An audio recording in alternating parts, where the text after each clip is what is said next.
जय हिंद साथियों। आज हम लोग पीजीटी का शिल्पी हिंदी का पार्ट 2 सॉल्व करेंगे। इससे पहले हम लोगों ने पार्ट 1 सॉल्व किया। अगर आपने वो वीडियो नहीं देखा है तो आप जाके देख सकते हैं। अगर आप हिंदी विषय से टीजीटी, पीजीटी, एलटी की तैयारी कर रहे हैं या बिहार शिक्षक की तैयारी कर रहे हैं और आपका विषय हिंदी है तो ये वीडियो आपके लिए बहुत ही महत्वपूर्ण है। इस वीडियो में मैं आप लोगों को जो भी प्रीवियस ईयर में प्रवक्ता के क्वेश्चन जितने भी आए हैं अपने यूपी, टीजीटी, पीजीटी में जितने भी आए हैं वो सारे मैं इस वीडियो में सॉल्व करवाऊंगा। इस तरह से मैं एक सीरीज चला रहा हूँ। ये पहले मैं प्रवक्ता के सभी प्रश्न को हल करवाऊंगा, उसके बाद मैं टीजीटी के भी प्रश्न को इसी चैनल पे अपने सॉल्व करवाऊंगा। अगर आप भी चाहते हैं प्रीवियस ईयर के क्वेश्चन को सॉल्व करना तो आप हमारे चैनल को सब्सक्राइब जरूर कर ले और मैं इस पे लाइन से सारे वीडियो अपलोड कर रहा हूँ। ठीक है, चलिए तो बिना देरी किए चलते हैं अपने प्रश्नों पर। तो हमारा लास्ट प्रश्न था 9 नंबर का, एक वाक्य शुद्ध। ये हम यहाँ तक कर चुके थे। अब हम लोग इसके आगे सॉल्व करेंगे प्रश्न नंबर 10 से। ठीक है, तो 10वां प्रश्न देख लेते हैं। 10वां प्रश्न कह रहा है कि शौर सैनी अपभ्रंश के अंतर्गत आने वाली भाषा नहीं है। तो देखिए फ्रेंड्स, ये सभी प्रश्न आए हुए हैं, प्रश्न आपके प्रवक्ता में पूछे गए हैं। ऐसा ना सोचिएगा कि ये बहुत ही ऐसे वैसे प्रश्न है। इसमें जितने भी प्रश्न हैं सभी आए हुए ही प्रश्न हैं। अगर आप इसको सॉल्व कर ले रहे हैं तो इसका मतलब है कि आपकी तैयारी अच्छी है। तो 10वें नंबर का प्रश्न कह रहा है सौर सैनी अपभ्रंश के अंतर्गत आने वाली भाषा नहीं है। तो इसमें बताना है कि कौन सी भाषा है जो सौर सैनी अपभ्रंश के अंतर्गत नहीं आती है। ये हमारा भाषा विज्ञान से प्रश्न है। ऑप्शन ए कह रहा है Gujarati, option B Sindhi, option C Rajasthani, option D पश्चिमी। तो बताइए इसका आंसर क्या होगा। सौर सैनी अपभ्रंश के अंतर्गत कौन सी भाषा नहीं आती है।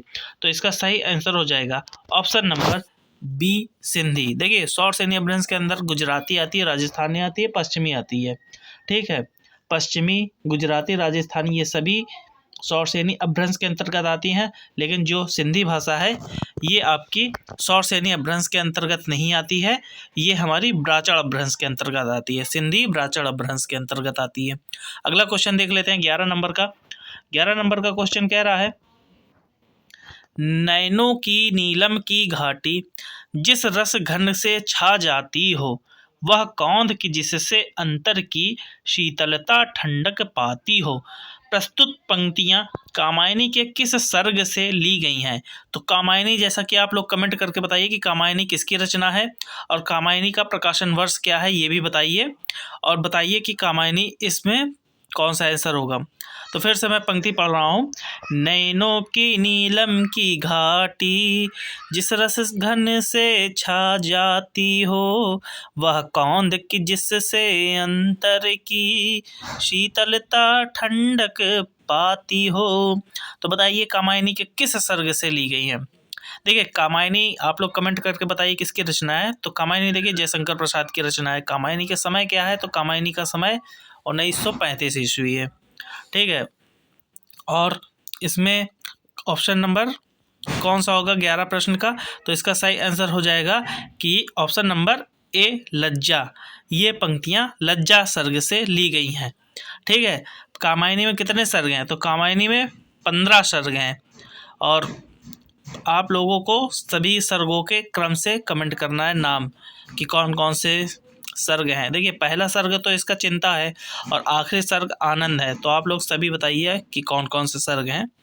चिंता, आशा, श्रद्धा, काम, वासना, लज्जा, कर्म, ये सभी आप, ईर्ष्या, ईड़ा, स्वप्न, संघर्ष, ये सभी आप कमेंट करके लिख दीजिए ताकि आपको अच्छे से याद हो जाए, क्योंकि ये बहुत ज़रूरी है। और एग्जाम में प्रश्न यहाँ से बार बार आता है कि पूछता है कि जयशंकर प्रसाद के कामायनी के सर्ग को क्रमबद्ध लगाएं।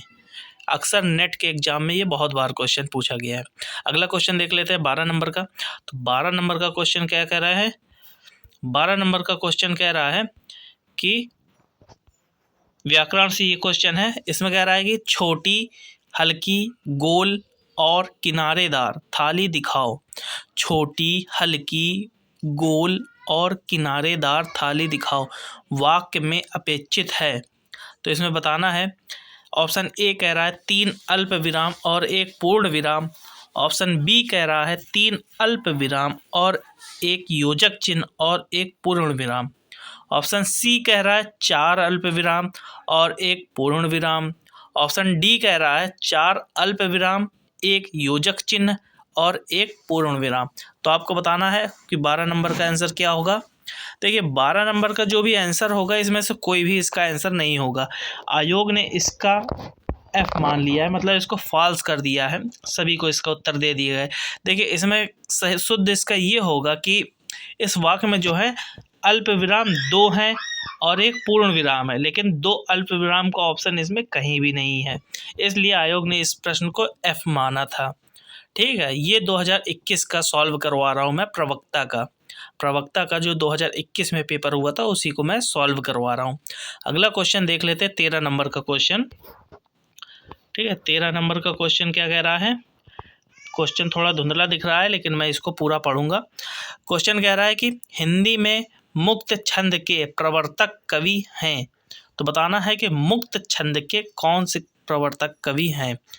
तो option A Agyeya, option B Nirala, option C Muktibodh, option D Dhoomil. Dhoomil का पूरा नाम है सुदामा पांडे धूमिल। तो बताइए इसका आंसर क्या हो जाएगा। तो देखिए मुक्त छंद के प्रवर्तक हैं निराला, सूर्यकांत त्रिपाठी निराला, ये छायावाद के कवि हैं। ठीक है, अगला प्रश्न देख लेते हैं, प्रश्न नंबर 13 हो गया। 14 नंबर का प्रश्न कह रहा है कि रत्नाकर ज्योपम कथा पुस्तक का संबंध किससे है। तो बताइए कि रत्नाकर ज्योपम कथा का संबंध किससे है। ऑप्शन ए महायानी सिद्ध, ऑप्शन बी वज्रयानी सिद्ध, ऑप्शन सी नाथ, ऑप्शन डी जैन। तो बताइए रत्नाकर ज्योपम कथा पुस्तक का संबंध किससे है। तो इसका सही आंसर हो जाएगा ऑप्शन नंबर बी वज्रयानी सिद्धों से। देखिए जो बौद्धों की शाखाएं थी वो 2 शाखाएं हुई थी।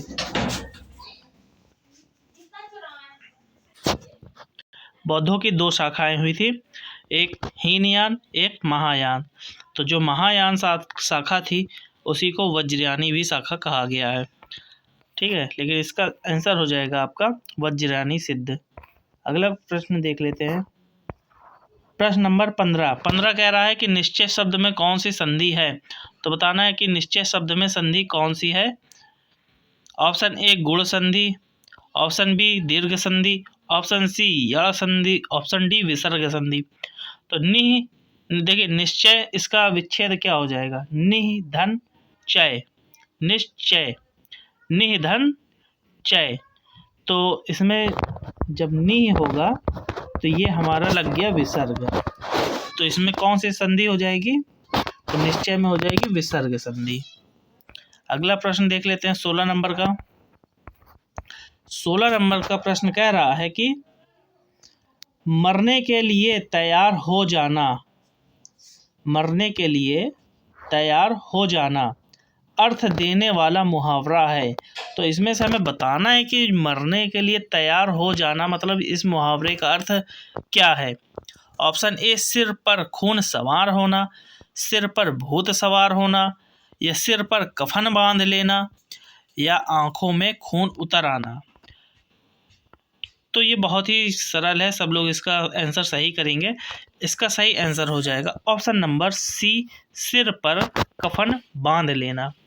ठीक है, अगला प्रश्न देख लेते हैं 17 नंबर का प्रश्न। 17 नंबर का प्रश्न क्या कह रहा है।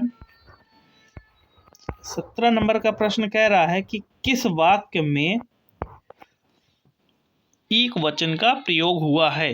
तो इसमें हमें वचन बताना है। ऑप्शन ए कह रहा है लड़के बोले, ऑप्शन बी कह रहा है लड़के ने कहा, ऑप्शन सी कह रहा है लड़कों ने कहा, ऑप्शन डी कह रहा है कि लड़के ने लड़कों से कहा।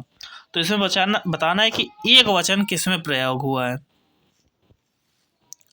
तो इसका सही आंसर हो जाएगा ऑप्शन नंबर बी लड़के ने कहा। देखिए लड़का एक वचन इसमें है, लड़के ने कहा। ठीक है, अगर इसमें अनुस्वार लग जाए, अनुस्वार नहीं औ की मात्रा, तो लड़कों ने कहा हो जाएगा, तो बहुवचन, लड़के एक वचन होता है। ठीक है,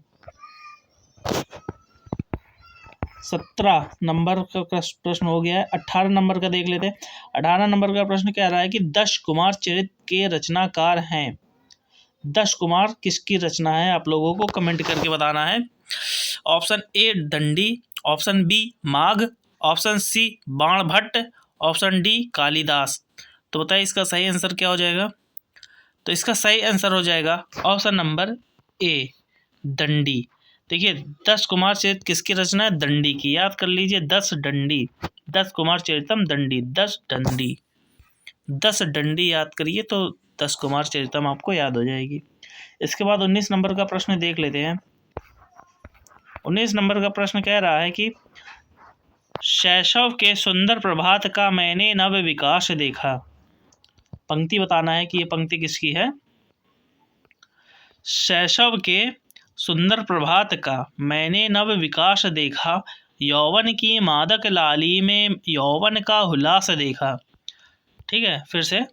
शैशव के सुंदर प्रभात का मैंने नव विकास देखा, यौवन की मादक लाली में यौवन का उल्लास देखा।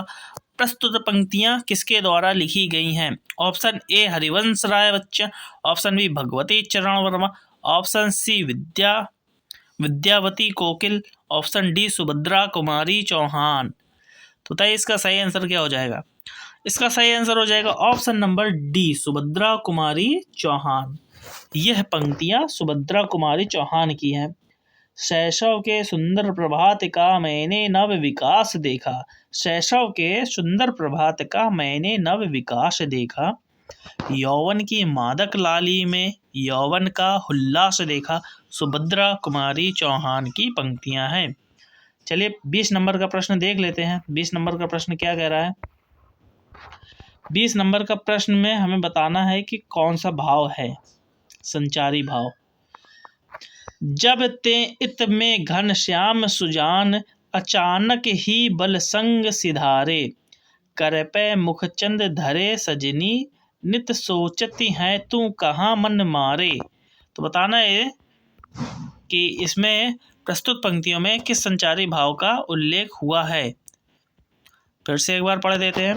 जब तैं इत में घन श्याम सुजान, अचानक ही बल संग सिधारे, कर पे मुखचंद धरे सजनी, नित सोचती हैं तू कहाँ मन मारे।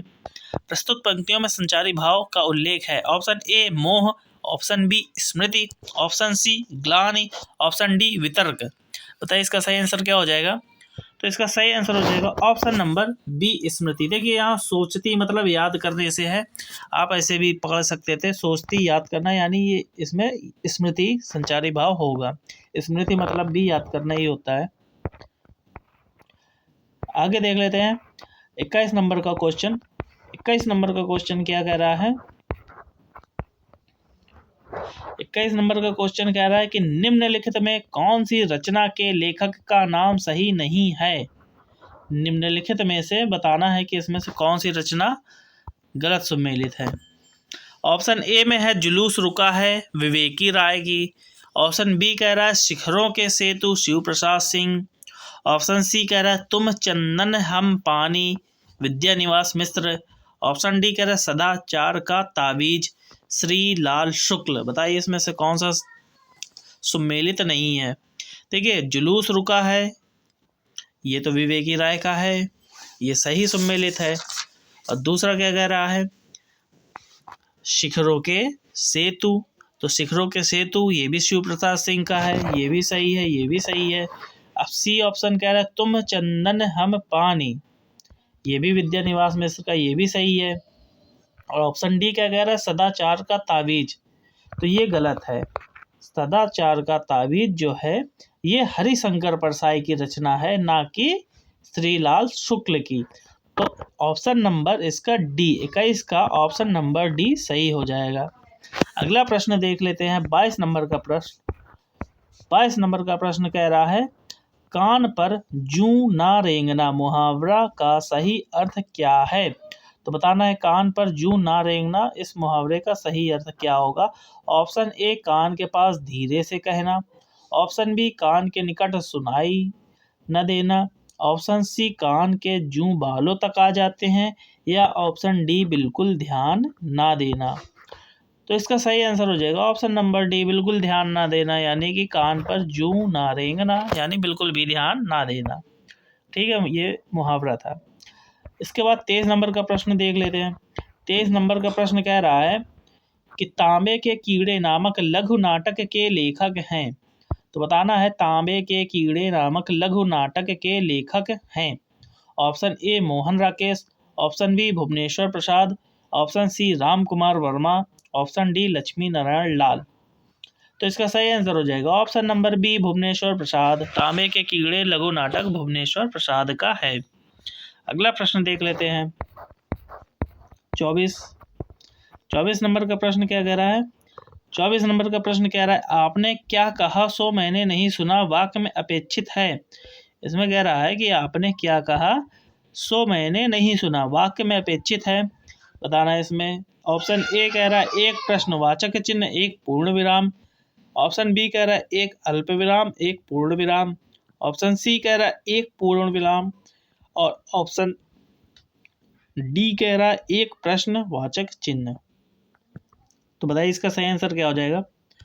इसका सही आंसर हो जाएगा ऑप्शन नंबर बी, आपने क्या कहा।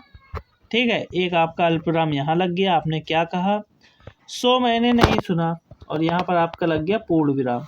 तो इसमें है एक अल्पविराम और एक पूर्ण विराम। ऑप्शन नंबर 20 का सही हो जाएगा। अगला प्रश्न देख लेते हैं ऑप्शन 25 नंबर का। 25 नंबर का प्रश्न कह रहा है कि छायावाद बड़ी सहृदयता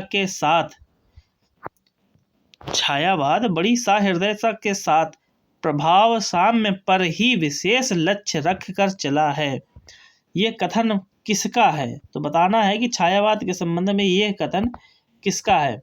फिर से, छायावाद बड़ी सहृदयता के साथ प्रभाव साम्य पर ही विशेष लक्ष्य रख कर चला है।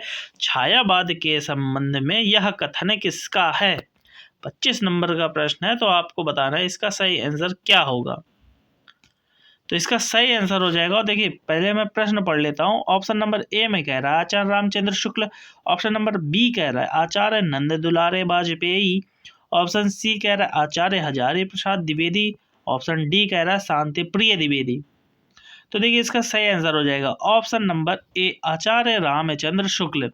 छायावाद बड़ी सहृदयता, अधिकतर जहाँ भी सहृदयता दिखे तो वो रामचंद्र शुक्ल के ही कथन में अधिकतर ये वर्ड आता है। छायावाद बड़ी सहृदयता के साथ प्रभाव साम्य पर ही विशेष लक्ष्य रखकर चला। छायावाद के संबंध में यह कथन आचार्य रामचंद्र शुक्ल जी का है। ठीक है, 26 नंबर का प्रश्न देख लेते हैं। 26 नंबर का प्रश्न क्या कह रहा है। तो 26 नंबर का प्रश्न कह रहा है संतत 1631 करऊं कथा हरिपद धरि सीसा। संतत 1631 करऊं कथा हरिपद धरि सीसा। तो बताना है कि उपर्युक्त पंक्तियों में किस प्रसिद्ध ग्रंथ के रचनाकार का संकेत किया गया है। उपर्युक्त पंक्तियों में किस प्रसिद्ध ग्रंथ के रचनाकार का संकेत किया गया है। Option A Padmavat, option B Anurag Bansuri, option C Ramcharitmanas, option D Ramcharit Chintamani. ये बहुत ही सरल प्रश्न है, अगर आप इसका ट्रांसलेट कर लेते, इसको समझ लेते ये क्या लिखा है, तो आपके लिए बहुत ही सरल हो जाएगा। देखिए पहली लाइन में लिखा है संतत 1631। संतत मतलब हो गया संवत, 1631 मतलब संवत 1631। ठीक है, अब आप बताइए कि 1631 किस रचना का है, कौन सी रचना है जो कि 1631 में है। तो ऑप्शन नंबर सी रामचरितमानस। जो ये रामचरितमानस है इसका जो प्रकाशन वर्ष है ये 1631 है, संवत 1631। तो इसी के बारे में कहा गया है। इसका सही आंसर हो जाएगा ऑप्शन नंबर सी रामचरितमानस। ठीक है, 1631 तुलसीदास के द्वारा लिखी गई रामचरितमानस के रचना की ओर संकेत किया गया है। रामचरितमानस की रचना का प्रारंभ संवत 1631 में तुलसीदास ने अयोध्या में किया था। ठीक है, अयोध्या में किया था। अगला प्रश्न देख लेते हैं 27 नंबर का। 27 नंबर का प्रश्न कह रहा है एक तत्सम शब्द है, तो बताना इसमें से कि कौन सा शब्द तत्सम है। ऑप्शन ए डाकनी, ऑप्शन बी तेल, ऑप्शन सी न्योछावर, ऑप्शन डी तर्जनी। इसका सही आंसर हो जाएगा ऑप्शन नंबर ए डाकनी। आपको हमेशा याद रख लेना है, तर्जनी गलत होगा, तर्जनी इसका सही नहीं होता है। तर्जनी संस्कृत से गृहीत शब्द है, ठीक है, और तद्भव में प्रचलित नहीं होता। तो इसका सही आंसर हो जाएगा तत्सम शब्द डाकनी, ठीक है। 28 नंबर का प्रश्न देख लेते हैं। 28 नंबर का प्रश्न क्या कह रहा है। 28 नंबर का प्रश्न कह रहा है जगत शब्द का कौन सा रूप 3 विभक्तियों में एक सा रहता है। जगत शब्द का कौन सा रूप 3 विभक्तियों में एक सा रहता है। बहुत ही इजी प्रश्न है, कोई भी अगर आपको विभक्ति याद है तो आप इसको कर सकते हैं। ऑप्शन ए जगतोह, ऑप्शन बी जगदभ्याम, ऑप्शन सी जगताह, ऑप्शन डी जगदभी। तो इसका सही आंसर हो जाएगा ऑप्शन बी जगदभ्याम। ये हमारा द्विवचन के तीसरे, चौथे और पांचवें विभक्ति में एक जैसा रहता है, जगदभ्याम, जगदभ्याम और जगदभ्याम, ठीक है। तो ये हमारा था आज का लास्ट प्रश्न। इसके बाद 28 नंबर प्रश्न तक हमने कर लिया है। इसके बाद हमारा अगला पार्ट 3 आएगा और मैं उसमें बचे हुए सारे 125 प्रश्न हैं, तो मैं उसमें सारे प्रश्न सॉल्व करवा दूंगा। वो हो सकता है वीडियो बहुत लंबा चला जाए, 1 घंटे का भी हो सकता है, लेकिन मैं उस वीडियो में सारे प्रश्न सॉल्व करवा दूंगा। अगर आप चाहते हैं टीजीटी पीजीटी की तैयारी कर रहे हैं और आप भी पूरी शिल्पी को सॉल्व करना चाहते हैं तो हमारे चैनल को ज़रूर सब्सक्राइब कर लीजिए। अगर आपको वीडियो पसंद आया हो तो लाइक कर दीजिए, कमेंट कर दीजिए, आपको किस पे वीडियो चाहिए आप कमेंट करके बता सकते हैं। बाकी मिलते हैं नेक्स्ट वीडियो में। जय हिंद।